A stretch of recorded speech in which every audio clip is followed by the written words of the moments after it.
પાણી પીવું છે પણ પાણી આવતું નથી,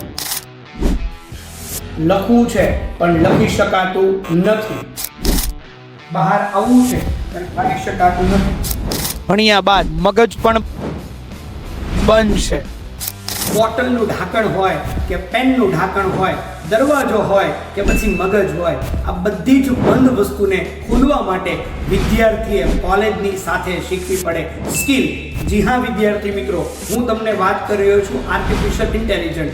આ એઆઈ આવવાથી મોટા ભાગના લોકો વિચારતા બંધ થઈ ગયા છે, મગજ બધાના બંધ થઈ ગયા છે. પણ વિદ્યાર્થી મિત્રો, તમને હું જણાવી દઉં, એઆઈ દુશ્મન નથી, એઆઈ દોસ્ત છે. જો આ દોસ્તને તમે અપનાવી લેશો, તમારો દોસ્ત બનાવી લેશો, તો તમે પણ તમારા જીવનને એક નવી ઊંચાઈ, એક નવા લેવલ ઉપર તમે પહોંચાડી શકશો. તમને પ્રશ્ન થાય કે સર, હું તો આખા ગુજરાતમાં હું શોધી રહ્યો છું કે આઈટી ઇન્સ્ટિટ્યૂટ સર્વશ્રેષ્ઠ અને બેસ્ટ કયું છે. જો તમને ખબર ન હોય તો મને ડીએમ કરો અથવા નીચે આપેલા નંબર ઉપર આજે જ સંપર્ક કરો.